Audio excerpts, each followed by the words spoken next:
ಕಲ್ಲುಗಳು, ಕಲ್ಲುಗಳಲ್ಲಿ ಶಿಲಾಶಾಸನಗಳು ಕೂಡ ಇದ್ದಾವೆ.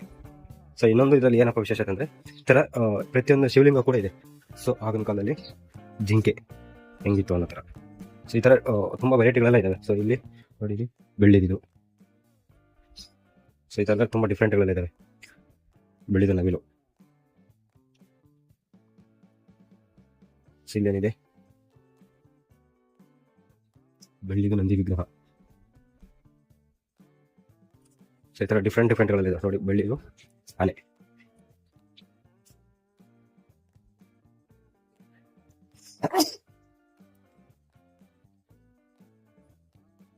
ಮತ್ತೆ ಇಲ್ಲ ಇನ್ನೊಂದು ಏನಪ್ಪ ವಿಶೇಷ ಅಂದರೆ ಇಲ್ಲಿ ಸುಮಾರು ಏನಪ್ಪ ಇವಿದಾವಂತೆ, ಏನಂತಾರೆ ಅದಕ್ಕೆ, ಶಿವಲಿಂಗಗಳು. ಪ್ರತಿಯೊಂದು ಶಿವಲಿಂಗಗಳಿದಾವಂತೆ. ಸೊ ಇದೇ ಥರ ನೋಡ್ಕೊಂಡ್ರೆ, ಸೊ ಕಟ್ಟಿಗೆಯನ್ನು ಮಾಡಿರೋ ಅನ್ಸುತ್ತೆ ಇವು. ಆಲ್ಮೋಸ್ಟ್ ಎಲ್ಲ ಮುರಿದೋಗ್ಬಿಟ್ಟಿದ್ದಾವೆ. ಕಟ್ಟಿಗೆಯನ್ನು ಮಾಡಿರೋದು ಇವು. ಕಟ್ಟಿಗೆಯನ್ನು ಮಾಡಿದ್ದಾರೆ, ಮುರಿದೋಗ್ಬಿಟ್ಟಿದೆ ಆಲ್ಮೋಸ್ಟ್. ಸೊ ಶ್ರೀ ಗಣೇಶ.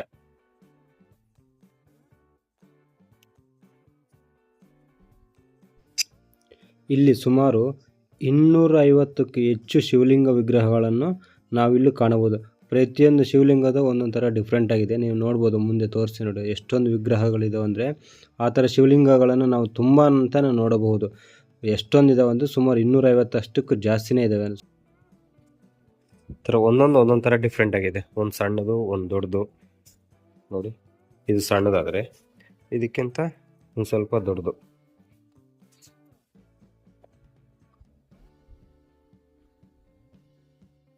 ಇದೊಂಥರ ಡಿಫ್ರೆಂಟ್.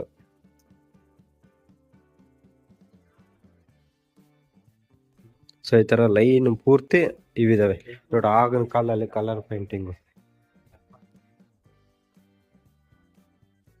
ಆಗಿನ ಕಲರ್ ಪೇಂಟಿಂಗ್ ಯಾವ ಥರ ಇತ್ತು ಅನ್ನೋದಕ್ಕೆ, ಗಣೇಶಗೆ ಆಡಂಬರಗಳು ಯಾವ ಥರ ಮಾಡಿದ್ರು ಅಂತ. ಸೊ ಅದೇ ರೀತಿಯಲ್ಲಿ ನೋಡ್ರಿ, ಶಿವ ಮತ್ತು ಪಾರ್ವತಿ ಆಗಿನ ಕಾಲದಲ್ಲಿ ಪೇಂಟಿಂಗ್ ಹೆಂಗಿತ್ತು ಅನ್ನೋದು. ಸೊ ಈಗಿನ ಕಾಲದಲ್ಲ ಪೇಂಟಿಂಗು ಎಲ್ಲ ಬೇಗ ಹೋಗ್ಬಿಡುತ್ತೆ, ಆ ಥರ ಇದೆ. ಸೊ ನಂದಿ ವಿಗ್ರಹ